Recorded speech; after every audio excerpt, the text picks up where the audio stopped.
बहुत समय पहले की बात है। किशनपुर नाम के एक गांव में हरिया नाम का एक गरीब किसान अपने छोटे से परिवार के साथ रहता था। हरिया के दो छोटे छोटे बच्चे थे। रोज सवेरे सवेरे हरिया अपनी गाय भैंसों का काम खत्म कर अपनी बैलगाड़ी लेकर किराया करने निकल जाता। रास्ते में दोनों बच्चों का स्कूल पड़ता था, इसलिए हरिया उन दोनों को भी अपने साथ बैलगाड़ी में बैठाकर स्कूल तक छोड़ दिया करता। हरिया भगवान शिव का बहुत बड़ा भक्त था। वो प्रतिदिन भगवान शिव को फूल और प्रसाद का चढ़ावा चढ़ाने जाता था। हे भोले बाबा, तुमने मुझे सब कुछ दिया है, इसके लिए मैं तुम्हारा कोटि कोटि धन्यवाद करता हूँ। आगे भी मुझ पर इसी तरह अपनी कृपा बनाए रखना शंभुनाथ। हरिया जितने भी पैसे कमाता उसमें से एक हिस्सा भगवान शिव के प्रसाद के लिए बचा कर रख देता। एक दिन हरिया की पत्नी ने हरिया से कहा, अजी सुनो, बच्चों की स्कूल की फीस जानी है, कुछ पैसे देकर जाना और घर में राशन भी नहीं है। ठीक है, बागवान में कुछ दिन में इंतजाम करता हूँ, फीस का अभी तो मेरे पास पैसे नहीं है। पैसे नहीं है? अरे अभी तो आपने पैसे रखे अलमारी में, फिर झूठ क्यों बोल रहे हो कि पैसे नहीं है? तुम ये बात सोच भी कैसे सकती हो? तुझे पता है कि ये पैसे मैं अपने शिव के लिए बचा कर रखता हूँ। मैं खुद भूखा रहूंगा लेकिन सपने शिव को प्रसाद जरूर चढ़ाऊंगा। ठीक है, फिर चढ़ाओ तुम उस पत्थर पर प्रसाद में, और मेरे बच्चे ऐसे ही भूखे पेट तड़पते रहे चाहे। तुम परेशान क्यों होती हो? मैं कैसे भी करके अपने बच्चों की फीस का इंतजाम कर लूंगा। एक दिन बहुत तेज बारिश शुरू हुई। ऐसी बारिश किशनपुर गांव में पहले कभी नहीं हुई। बारिश भी ऐसी जैसे गांव के लिए काल बनकर आई हो। दिन का उजाला मानो रात के भयानक अंधेरे में बदल गया हो। आज बारिश बहुत तेज है, आज घर में ही रहना, शिव जी को प्रसाद कल चढ़ा देना। अरे नहीं बागवान, जब हम सबने खाना खाया है तो मैं अपने शिव को कैसे भूखा रख सकता हूँ? मैं अभी जाकर आता हूँ। इतना कहकर किसान हाथ में प्रसाद लेकर मंदिर की ओर निकल पड़ा। बारिश तेज होने की वजह से कोई भी अपने घर से नहीं निकल रहा था, और आज मौका मिला रंगा और बिल्ला को चोरी करने का। दरअसल किशनपुर में रंगा और बिल्ला नाम के दो चोर भी रहते थे, और बहुत दिन से उनकी नजर हरिया के बैलों पर थी। अरे रंगा, आज अच्छा मौका है हरिया के बैल चुराने का, क्योंकि हरिया तो मंदिर गया है और तेज बारिश के कारण सब लोग अपने अपने घरों में हैं। और वे दोनों हरिया के घर की तरफ जाने लगे, और मौका देखकर रंगा और बिल्ला ने हरिया के बैल खोलकर अपने साथ ले गए। मंदिर से प्रसाद चढ़ाकर जब हरिया घर वापस लौटा तो उसने देखा कि सिर्फ उसकी गाय ही वहाँ खड़ी थी। हे शिव, मेरे दोनों बैल कहाँ चले गए?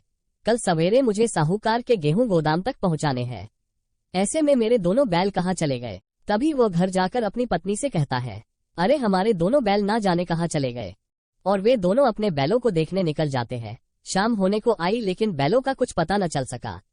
हरिया की पत्नी थक कर वहीं एक पत्थर पर बैठ गई, लेकिन हरिया को कहाँ चैन आने वाला था, और वो जल्दी जल्दी शिव शंभू के पास गया। हे शिव शंकर, सहायता कीजिए, कल सवेरे मुझे साहूकार के गेहूं गोदाम तक पहुंचाने हैं और मेरे दोनों बैल ना जाने कहाँ चले गए। घर में राशन तक के भी पैसे नहीं बचे हैं, अब बस आपका ही सहारा है। वहीं महादेव ये सारा दृश्य देख रहे थे, और अपने भक्त को परेशान देखकर उन्होंने नंदी से कहा, प्रिय नंदी, अब वो समय आ गया जब मुझे और तुझे अपने भक्त की सहायता करनी होगी। इस दुख की घड़ी में उसे सिर्फ मेरा ही तो सहारा है। ऐसा कहकर देवों के देव महादेव और नंदी ने बैलों का रूप लिया और चल दिए नंदी के साथ हरिया के घर। वहीं हरिया अपने दुख तकलीफ को समेटे हुए बहुत दुख भरी आवाज में अपनी पत्नी से कह रहा था, अब ना जाने कैसे गुजारा चलेगा, मेरे पास तो कमाने का और कोई जरिया भी नहीं है, अब मैं क्या करूँगा। हाँ वो तो है, और ऊपर से होली का त्योहार भी सर पे आ रहा है, हर तरफ से खर्चा ही खर्चा नजर आ रहा है। इतने में हरिया की पत्नी देखती है कि हरिया के दोनों बैल चले आ रहे हैं। अरे वो देखो, ये दोनों वापस आ गए। हरिया अपने बैलों को देख बहुत खुश हुआ। अगले दिन की सुबह हरिया की पत्नी ने हरिया से कहा, आज आते हुए साहूकार से पैसे लेते आना, होली का त्योहार सर पे है, राशन भी नहीं है और बच्चों को गुलाल और पिचकारियां भी चाहिए होंगी।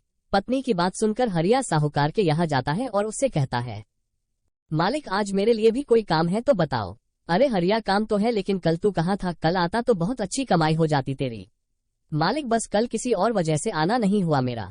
चल कोई बात नहीं, एक काम कर, 20 बोरे गेहूं अपनी बैलगाड़ी में रखकर रायपुर वाले गोदाम में पहुंचा दे, एक बोरे का 1 रुपया मिलेगा।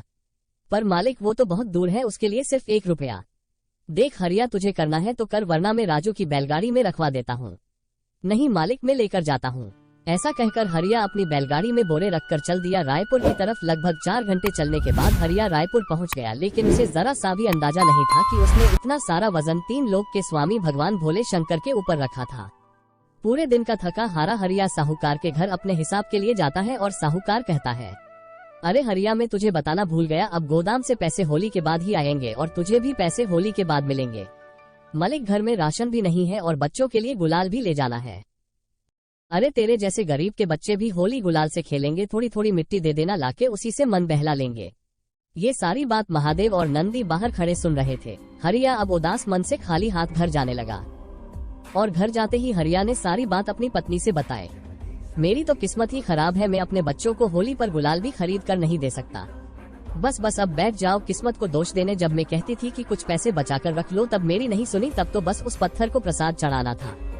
इतना सुनकर महादेव ने नंदी से कहा, सभी लोग अपने अपने घरों में होली का त्योहार मनाएंगे, लेकिन बेचारा हरिया इसी तरह उदास बैठा रहेगा। मैं ये सब बिल्कुल नहीं देख सकता। ऐसा कहकर महादेव ने एक आम आदमी का रूप धारण किया और चल दिए साहूकार के यहाँ और साहूकार से कहने लगे, अरे साहब सुनिए, मुझे हरिया ने भेजा है, उसने अपने पैसों के लिए मुझे भेजा है। अरे तू है कौन और मुझसे तू कैसे बात कर रहा है? साहब मैं हरिया का पड़ोसी हूँ, अभी नहीं है मुझ पर पैसे, तुझसे और हरिया से जो होता हो वो कर लो। ऐसा सुनकर महादेव ने असली रूप साहूकार को दिखाया, जिसे देखकर साहूकार हक्का बक्का रह गया। मुझे माफ कर दो महादेव, मैंने आपको पहचाना नहीं था, जाने अनजाने में मुझसे क्या अनर्थ हो गया।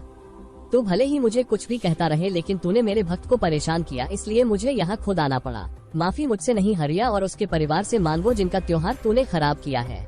ऐसा सुनकर साहूकार होली का कुछ सामान और हरिया के पैसे लेकर उसके घर पहुंचा और उसने हरिया से माफी मांगी।